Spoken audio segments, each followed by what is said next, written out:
قبر بڑا اوکھا مقام ہے،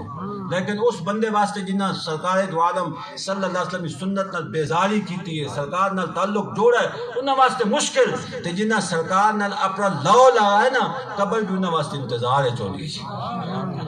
ساریاں چیزاں فنا ہو گئیں، دوستیاں ختم، لیکن اساڈی دوستی اس نال ہونی چاہیے جس قبر چی کام آوے تے آخرت چی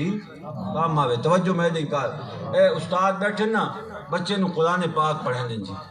تے انہاں دی اس شہر دے وچ میں آکھا یار میری تقریر دی ضرورت تک نہیں، تے بڑے بڑے علماء ہیں تے سارے مولوی نا، بندے دے عوام میں تقریر کرنا آسان ہوندی ہے تے مولویاں دے وچ مشکل ہوندی، تھوڑے جے بندہ چپ کی ونجے نا مولوی بعد وچ پکڑی کھلوتا اے غلطی کیتی اس تے عوام نو کوئی پتہ نہیں لگدا، بھائی کہ اصلاح ہو ویندی ہے۔ ایتھے سارے علماء بہت سارے موجود ہیں، ایمان ال جڑا بندہ نا صرف سورت تبارک الذی بھی کسی نے سکھائی سے پڑھتا ہے نا، قبر چ ویسی نا تو سورت تبارک الذی بھی اگر وہ تے عذاب آسی تو سایہ کر کھلو۔ اس واسطے حضور دے نال وفاداری کرو، قرآن دے نال وفاداری کرو، سچے حضور دے محب بن ونجو، چھوڑو یا سارے دنیا دے بچے نو رزق حلال کماؤ تے آپ بھی رزق حلال کما کے کھاؤ جی، تاکہ قبر چ فائدہ ہوئے تے حشر چ فائدہ ہوئے۔ ایمان ال دنیا تے سارے چھوڑ سن، قبر لگا رکھ کے آ سن، کہیں بھی نہیں پوچھنا پیو ہو سی یا بھرا ہو سی یا ماں ہو سی، کتنی دیر تک کھڑو سی،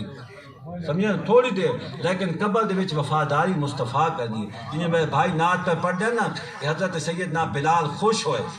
سمجھے نا پہلے حضرت بلال کیوں خوش ہوئے؟ انہوں نے کہا واہ حزنا ہو، اے مولانا روم نے اتنا لمبا واقعہ لکھا ہے نا اسے نو، انہوں نے کہا واہ حزنا ہو، کتنی پریشانی، آپ نے فرمایا واہ طربا ہو، کتنی خوشی دی گل ہے کہ تارے کو جدا ہو کے مصطفیٰ دی بارگاہ چ۔ کیا زندگی انیا گزار کہ دنیا تو وائنا تو خوشی نال وان کہ مصطفیٰ دی زیارت کرنی ہے، قبر چ وائنا تو کھڑے ہو کے پڑھ مصطفیٰ جان رحمت بلا